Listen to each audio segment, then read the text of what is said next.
Queria, antes de nós compartilharmos a palavra, fazer mais uma oração e orarmos pelo momento da pregação, da reflexão da palavra de Deus, mas também por aqueles que fazem aniversário, aqueles que durante essa semana fizeram aniversário, aqueles que estão em casa ou que estão presentes aqui. Orar também por todos aqueles que precisam de um toque das mãos graciosas de Deus, na saúde ou em qualquer área. Esse é o momento, né? Então, se você está fazendo aniversário, está presente aqui, fique de pé. Queria orar por você, você que fez durante essa semana aniversário. Há alguém aqui presente? Tem a Valéria ali, mais alguém? Você que está em casa também, receba essa nossa intercessão nesse momento. Pai Santo, muito obrigado por esse momento, obrigado por essa manhã, obrigado pela Tua palavra que agora será refletida. Peço que o Teu Espírito nos dê sabedoria, discernimento e graça para isso. Oro também por aqueles que celebram a vida. Eu Te louvo por todos quanto estão nesse tempo, ó Deus, difícil, celebrando e agradecendo ao Senhor pela vida, pela manutenção dela. Aqueles que estão presentes aqui, a Valéria, ou aqueles que estão em casa, que eles recebam, ó Deus, essa porção nova e renovadora do Teu Santo Espírito sobre a vida deles. Oramos também por aqueles que sofrem, porque a Tua palavra diz que está alguém entre vós contente, cante louvores, está alguém entre vós sofrendo, faça oração. Então nós oramos, ó Deus, por aqueles que sofrem, em quaisquer que sejam as áreas, para que o Senhor tenha misericórdia, use de bondade para com essas vidas, trazendo, ó Deus, a eles o consolo, o conforto e a força, coragem necessárias para continuar, para não retroceder e nem mesmo estacionar, parar, mas continuar, avançar, pela graça, pela bondade e pela suficiência que nós temos no Senhor apenas. Em nome de Jesus, amém. Amém. Graças a Deus. Abra a sua Bíblia em Mateus capítulo 5. Eu quero ler do versículo 38 até o versículo 42 e fazer uma reflexão com os irmãos a partir desse texto. Evangelho de Mateus, capítulo de número 5, do verso 38 a 42.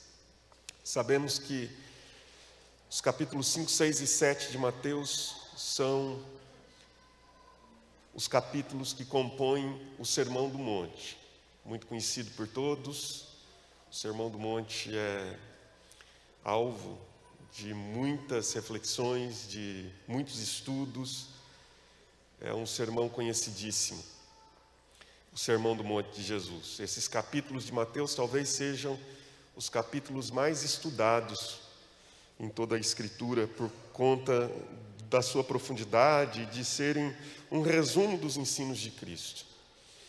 Esse texto que nós vamos ler não é um texto simples, sobretudo no tempo que vivemos. É um texto difícil de reflexão, mas penso que, com a graça de Deus, nós podemos entender um pouco do que Jesus quer nos ensinar aqui.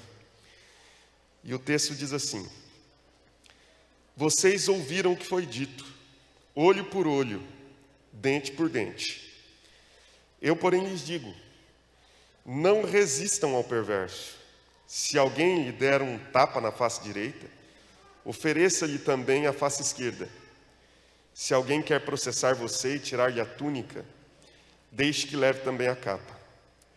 Se alguém obrigar você a andar 1 milha, vá com ele 2. Dê a quem lhe pede, e não volte as costas ao que quer lhe pedir emprestado. Senhor, nós mais uma vez pedimos graça agora e sabedoria. O que nós mais precisamos quando abrimos a palavra do Senhor. Precisamos que o Teu Espírito ilumine a nossa mente e coração para que nós entendamos quais são os Teus valores e quais são as Tuas palavras para o nosso coração. Nós pedimos, portanto, que o Senhor possa imprimir em nós os teus valores e as tuas palavras nessa manhã. E que as palavras humanas sejam esquecidas, para que apenas sejam vistas, percebidas, lembradas e impressas em nosso coração as tuas palavras. Eu te peço isso em nome de Jesus. Amém.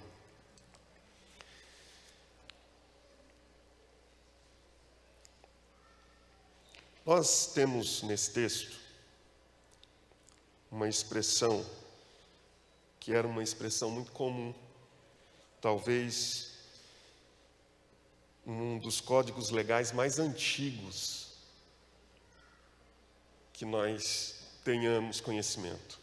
Essa expressão é uma expressão que está presente na Bíblia, mas é uma expressão que remonta a antes dos textos bíblicos.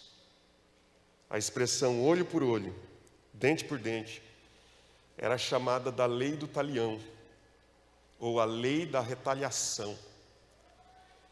E ela estava presente em códigos legais anteriores mesmo àqueles registrados na Escritura. Há um código babilônico chamado Código de Hammurabi, onde essa expressão já estava presente. Olho por olho, dente por dente. Mas eu queria mostrar a você, antes da gente passar de alguma forma tentar entender o texto do Sermão do Monte, de Mateus capítulo 5, como esse texto está presente nas Escrituras. Se você puder me acompanhar, ou se não, não tem problema, só ouça, ou acompanhe aí pela projeção, Êxodo capítulo 22, Êxodo capítulo 22, perdão, Êxodo capítulo 21, versículo 22, Êxodo 21, versículo 22, diz assim, ó: se homens brigarem e ferirem uma mulher grávida e forem causa de que aborte, porém sem maior dano, aquele que feriu será obrigado a indenizar, segundo o que lhe exigir o marido da mulher, e pagará como os juízes lhe determinarem. Então, sublime mentalmente essa expressão, juízes determinarem. Mas se houver dano grave, então o castigo será vida por vida, olho por olho, dente por dente, mão por mão, pé por pé, queimadura por queimadura, ferimento por ferimento, golpe por golpe. Avance um pouco, vá até Levítico, capítulo de número 24, e veja comigo o versículo 19. Levítico 24, 19. Se alguém desfigurar o seu próximo, como ele fez, assim lhe será feito. Fratura por fratura, olho por olho, dente por dente. Como ele tiver desfigurado algum homem, assim se fará com ele. E ainda mais um texto, apenas para a gente encerrar isso. Queria que você fosse até Deuteronômio, capítulo de número 19. Veja o que diz o versículo 18. Deuteronômio 19, 18.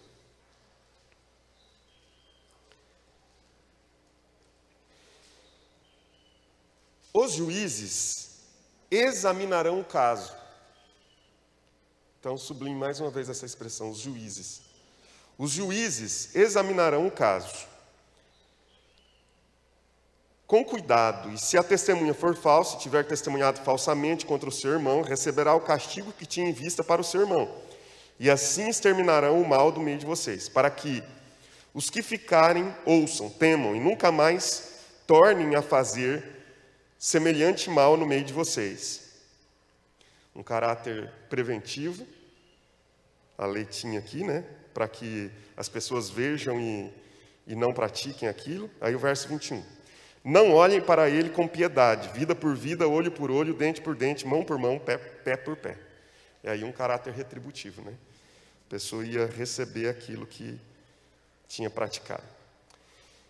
Quando nós vamos estudar a lei bíblica, a gente precisa ter em mente algumas coisas. Esse não é o propósito, mas apenas a gente precisa ter em mente algumas coisas. Por exemplo, a Bíblia, ela possui uma lei civil muito clara.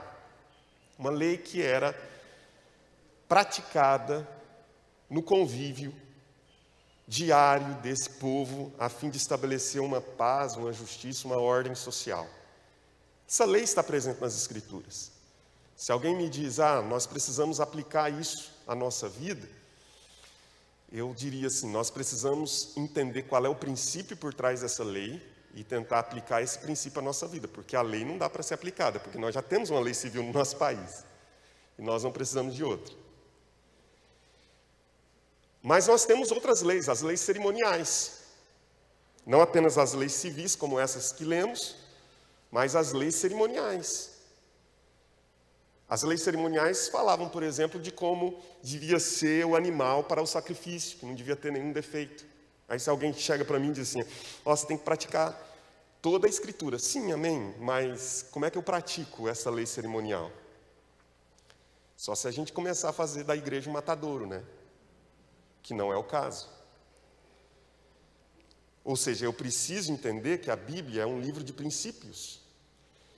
E buscar os princípios por detrás e aplicar esses princípios à minha vida, mas compreender que existem passagens das Escrituras que não há como eu aplicar ipsis literis, literalmente, à minha vida.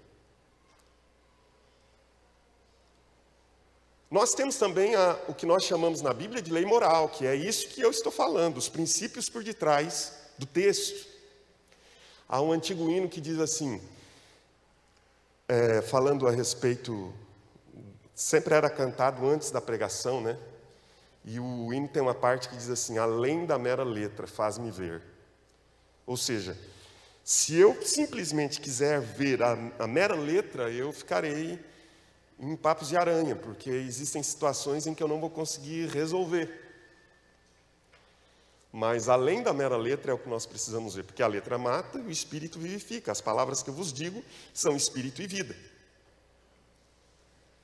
disse Jesus. Tendo isso em mente, eu queria que, em primeiro lugar, mostrar aos irmãos que essa lei que Jesus vai citar, em Mateus capítulo 5, chamada Lei do Talião, era uma lei praticada nos tribunais judaicos. Era uma lei de caráter civil, uma lei de caráter penal, que era praticado nos tribunais. Quando Jesus vai nos falar a respeito do Sermão do Monte, Ele quer que nós possamos dar passos além. Jesus está nos ensinando o seguinte no Sermão do Monte. Vocês precisam entender que o reino que eu venho estabelecer e inaugurar entre vocês não é desse mundo. O que não significa que vocês vão viver de maneira anárquica e rebelde às leis desse mundo. Mas vocês precisam exceder tudo aquilo que as leis desse mundo estabelecem. Vamos lá?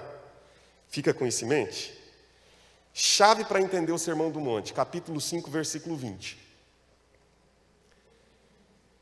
Jesus quer falar a respeito de como os escribas e fariseus agiam, e ele quer dizer, vocês como meus discípulos precisam ter uma postura diferente. Mateus 5,20 diz, se a vossa justiça não exceder em muito a dos escribas e fariseus, o que acontece? Vocês jamais vão entender os princípios do meu reino, que são diferentes dos princípios do reino desse mundo. Vocês vão entrar num parafuso.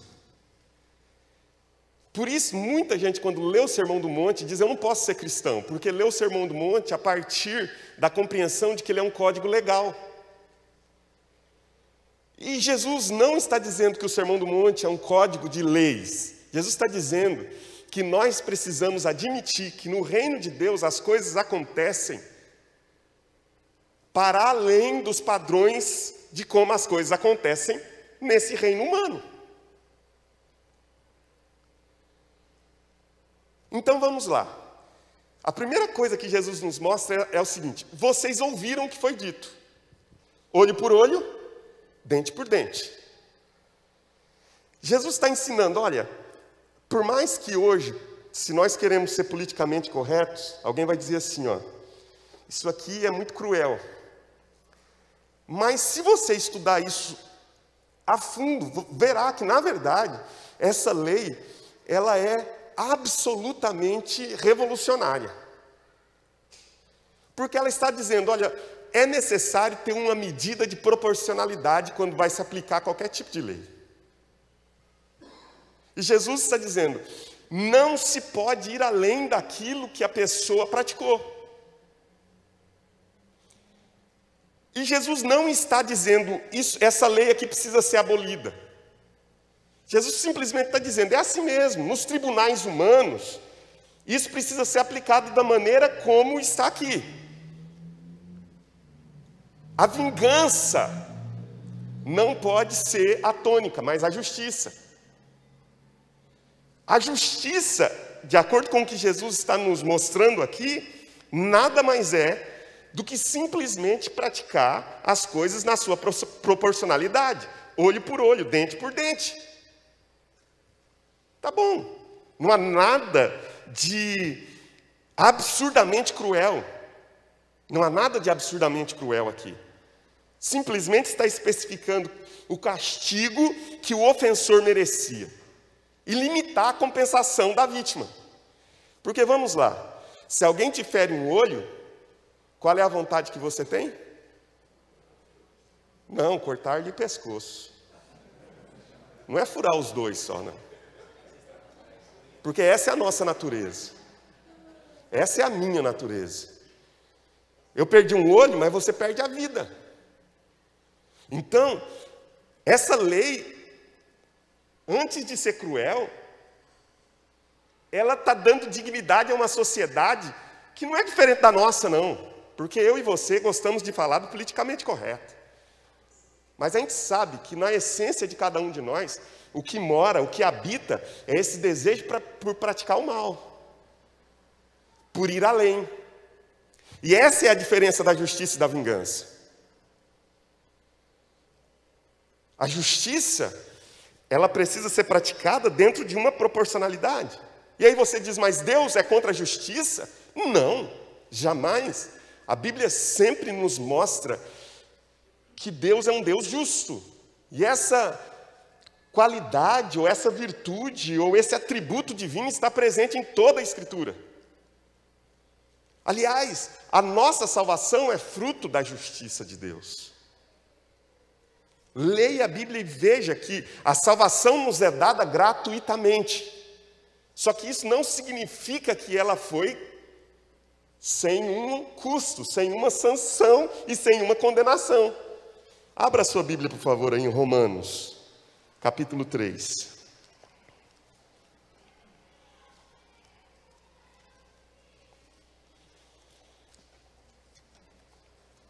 Você está comigo? Romanos, capítulo 3. Veja o que diz o versículo 24.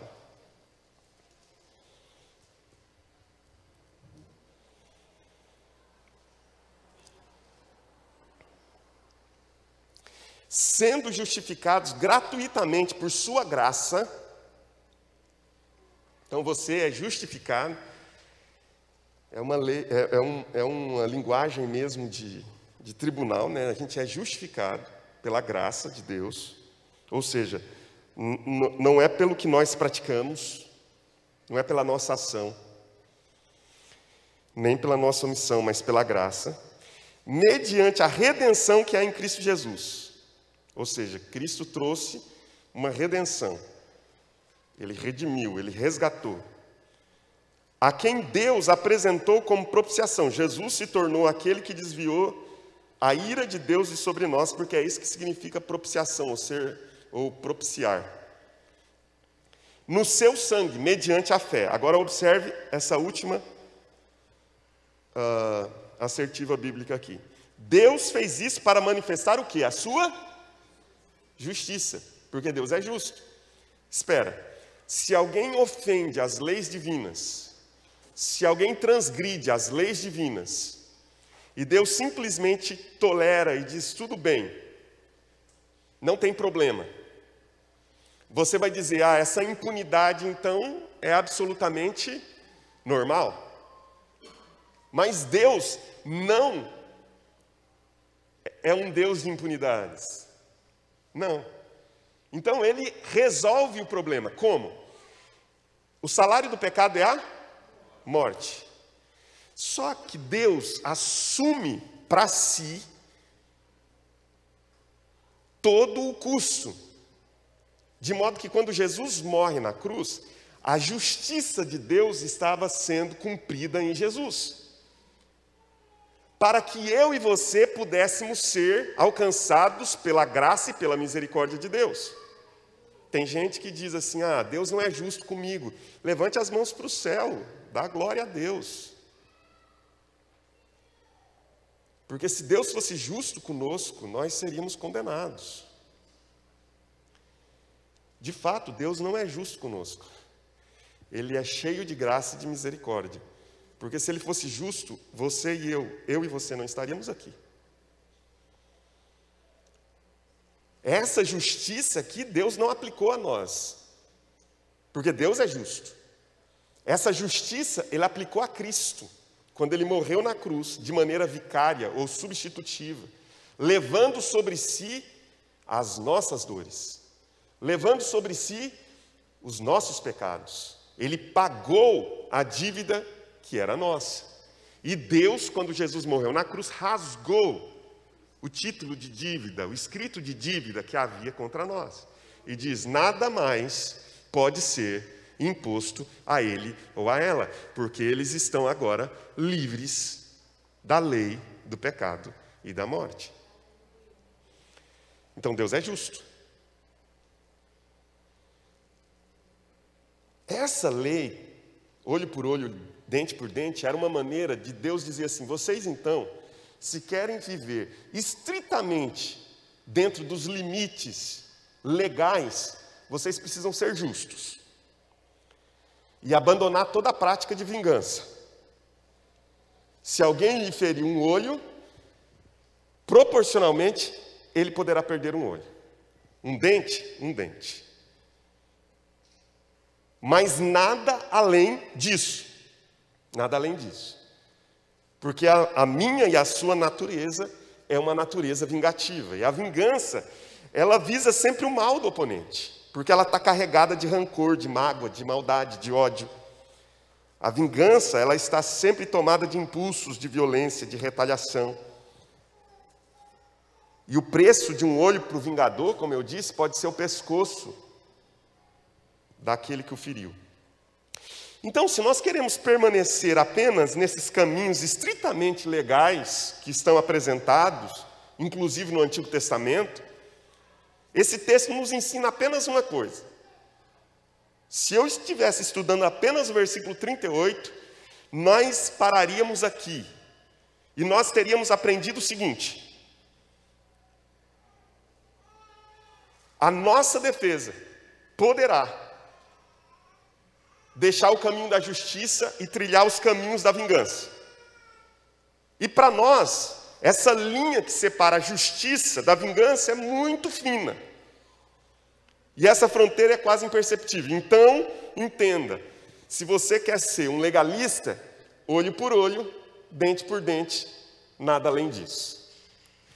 Só que aí Jesus nos deu uma chave para a gente ler o Sermão do Monte. Ele diz assim, mas se a vossa justiça não exceder em muito a dos escribas e fariseus, que fincam o pé no olho por olho, dente por dente, vocês não podem experimentar o significado do meu reino entre vocês. Porque o meu reino possui valores que vão gerar uma crise profunda na vida de vocês. Por isso, eu tenho visto pouquíssimos cristãos, mas muitos legalistas. Por isso, quando eu vejo uma pessoa com uma postura cristã, geralmente ela é chamada de um bobo inocente. Por quê? Porque aquilo que Jesus diz é extremamente subversivo aqui. Ele diz: vocês querem sair do campo simplesmente daquilo que é meramente legal? Então deixem de observar apenas o que é lei e comecem a vivenciar no relacionamento pessoal de vocês o que é verdadeiramente justiça do reino de Deus. Lembram que o apóstolo Paulo diz? O reino de Deus não é comida nem bebida, mas justiça, paz e alegria no Espírito Santo. Justiça. O que é essa justiça do reino? Vamos continuar lendo o texto? Jesus diz: saiam do campo meramente legal e comecem a praticar. Não que esse campo legal não deva existir, gente. Não estou dizendo isso, tá? O tribunal, a lei, tudo isso precisa existir. Senão uma desordem toma conta de tudo. Mas aí vem Jesus e diz assim: mas na vida pessoal de vocês, algumas coisas precisam ser praticadas que vão para além daquilo que é justiça ou para além daquilo que é simplesmente vingança. Eu, porém, lhes digo: não resistam ao perverso. Se alguém lhe der um tapa na face direita, ofereça-lhe também a face esquerda. Se alguém quer processar você e tirar-lhe a túnica, deixe que leve também a capa. Se alguém obrigar você a andar 1 milha, vá com ele 2. Dê a quem lhe pede, e não volte as costas ao que quer lhe pedir emprestado. Você quer o conceito de justiça que excede a dos escribas e fariseus? No Sermão do Monte, a justiça que excede a dos escribas e fariseus se chama graça e misericórdia. E nos nossos relacionamentos pessoais, não nos tribunais. Os tribunais são dos reinos desse mundo. E eles precisam agir conforme os reinos desse mundo determinam que hajam. Mas um cristão que quer viver os valores do reino de Deus precisa entender que a verdadeira prática da justiça nunca será olho por olho, dente por dente, mas será a prática da graça e da misericórdia. Em que sentido? Se nós queremos ser discípulos de Cristo, então nós precisamos exceder a justiça dos escribas e fariseus. E a prática da justiça cristã só pode ser definida pelo exercício da misericórdia, compaixão, e pelo exercício da graça, oferecer ao outro o que não é merecido. Porque aqui é absurdo isso. Não resista ao perverso? Como assim? Se alguém lhe der um tapa na face direita, o que ele merece, segundo a lei do talião? Um tapa na outra face. Aí vem Jesus e diz: você terá de agir de maneira graciosa. E a maneira graciosa que você terá de agir é: ofereça-lhe também a face esquerda. Em outras palavras, o que Jesus está nos dizendo é o seguinte: seja gracioso. Seja gracioso. Isso é absurdamente ofensivo para a nossa natureza humana. Gente, pagar o mal com o mal é absolutamente humano. Pagar o bem com o mal é maligno. Mas pagar o mal com o bem, só o Espírito Santo de Deus na nossa vida. Você consegue? Eu, sinceramente, não consigo. Eu preciso de uma força que é instaurada dentro de mim e que explode, porque é essa a ideia do dínamos do Espírito Santo, que explode e que é capaz de fazer com que no momento de um apedrejamento eu veja os céus abertos e diga: Deus, perdoa eles, porque eles não estão fazendo isso com consciência, eles não te conhecem. Isso só pode acontecer por obra do Espírito Santo de Deus dentro de nós. Se não for o Espírito Santo de Deus, esses valores do reino que Jesus está nos apresentando aqui em Mateus, capítulos 5, 6 e 7, são impossíveis de serem praticados. E é por isso que Jesus diz: se você usar de graça e de misericórdia, isso vai espantar a todos. Mas esse espanto já será uma marca característica do meu reino entre vocês. Se alguém quer processar você e tirar-lhe a túnica, deixe também que leve a capa. Se alguém obrigar você a andar 1 milha, vá com ele 2. Justiça e vingança são características do reino do mundo. E tudo bem. Só que se eu quero entrar no reino, viver os valores do reino de Deus, andar pelas trilhas do reino de Deus, eu preciso exceder a justiça dos escribas e fariseus. E o exceder a justiça dos escribas e fariseus é experimentar aquilo que já experimentei: graça e misericórdia da parte de Deus em mim e para mim, agora sendo estendida àqueles que convivem comigo. Graça e misericórdia. Assim, meus irmãos, a recomendação das Escrituras é que nunca digamos: vingar-me-ei do mal. Provérbios, capítulo 20, verso 22.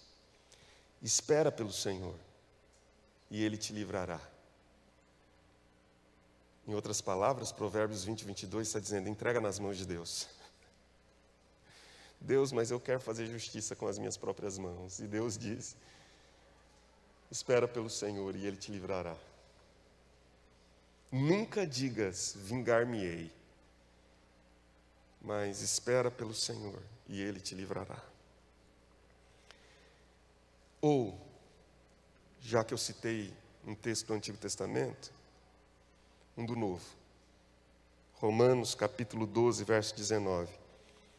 Não vos vingueis a vós mesmos,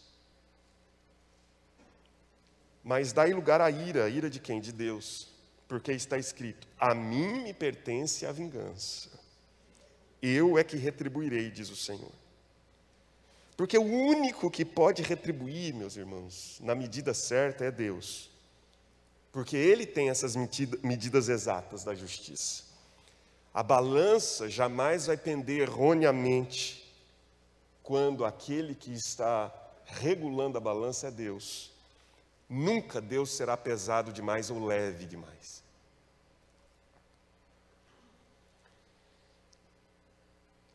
Na minha infância, havia uma brincadeira que era chamada Siga o Mestre. Não sei quantos já brincaram disso. Então, sobre uma bicicleta, a gente devia seguir pelo mesmo caminho que a criança que ia na frente fazia. Já brincou disso? E a brincadeira só terminava quando uma das duas alternativas acontecia. Ou o mestre inventava um caminho tão difícil que ele mesmo não conseguia passar, ou quando os seguidores abandonavam o caminho. Ou o mestre inventava um caminho muito difícil, que ninguém trilhava por ele, e ele mesmo desistia, ou quem o seguia desistia de segui-lo porque aquele caminho era difícil demais. Queria que você abrisse a sua Bíblia comigo em 1 Pedro, capítulo 2, verso 23, e eu encerro com esse texto.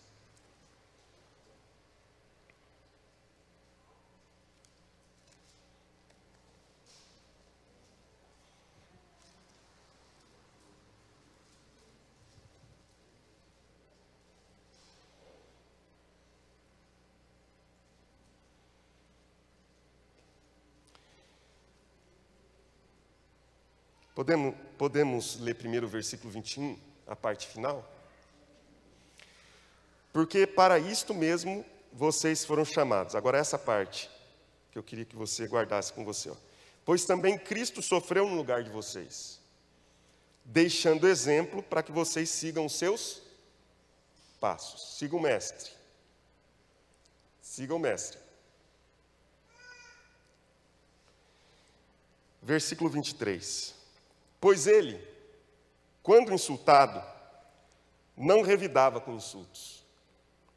quando maltratado, não fazia ameaças, mas se entregava àquele que julga retamente.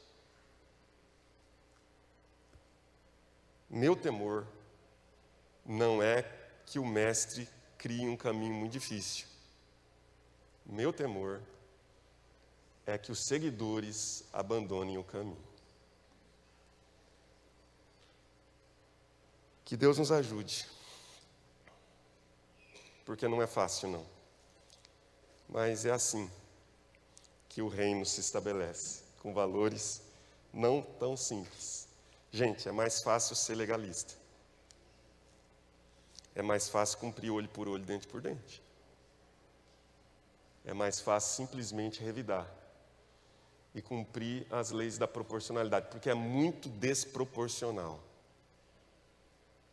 pensando com a mente humana, o que Jesus está nos propondo. Em outras palavras, Jesus está dizendo, a justiça no meu reino se chama graça e misericórdia. Porque foi assim que vocês foram tratados. E é assim que vocês devem tratar. Incômodo isso, eu me sinto até angustiado em dizer, porque me parece tão difícil. Mas se o Espírito Santo de Deus habita em você, Ele dará condições para que você continue seguindo nos mesmos passos do Mestre. Que Ele te ajude, que Ele me ajude a contrariar todo esse cenário que o mundo constrói, querendo dizer, não é assim. Porque a Bíblia nos ensina que é possível. O caminho não é fácil, mas é possível pela graça dEle que nós o sigamos. Vamos ficar de pé?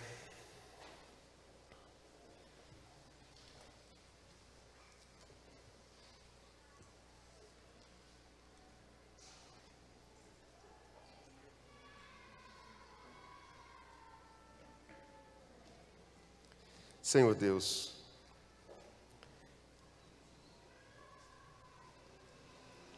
eu lhe peço nessa manhã que o Senhor nos ajude, que o Teu Espírito nos auxilie, que o Senhor nos dê sabedoria e discernimento, porque se não for assim, nós jamais poderemos ser Teus discípulos e jamais poderemos viver o Teu reino.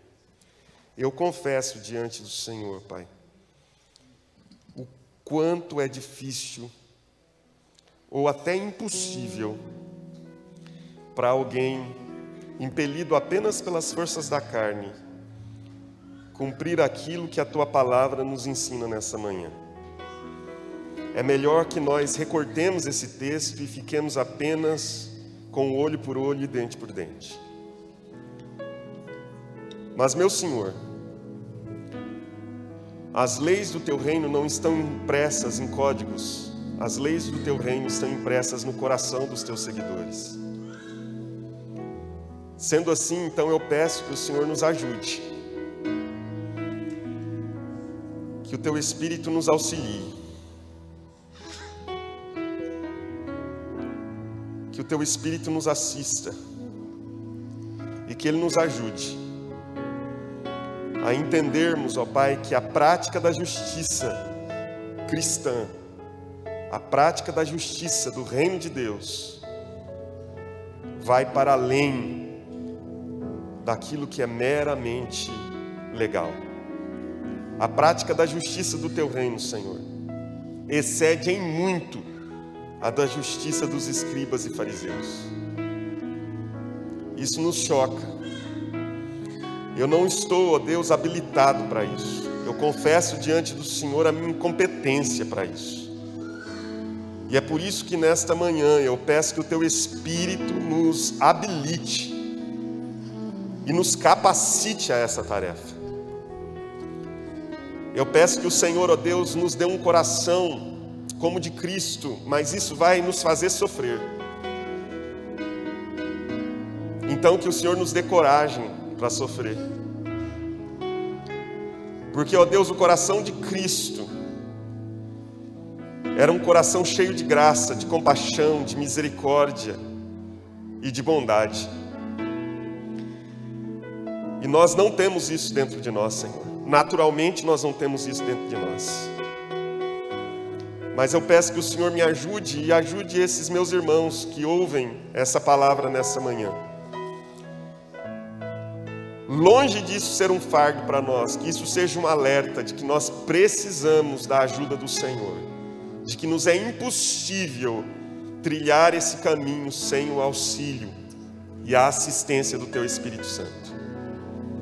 Porque nós não sabemos orar como convém, nós não sabemos viver como convém, nós não sabemos nos relacionar como convém, nós não sabemos andar sobre essa terra como convém, nós não sabemos falar como convém, nós não sabemos absolutamente nada da maneira como é conveniente ao Teu reino, mas o Teu Espírito intercede por nós, e é nisso que nós firmamos os nossos pés, é nessa dádiva que nós nesta manhã confiamos, de que Teu Espírito intercede por nós com gemidos inexprimíveis, de que o Teu Espírito nos assiste em nossa fraqueza.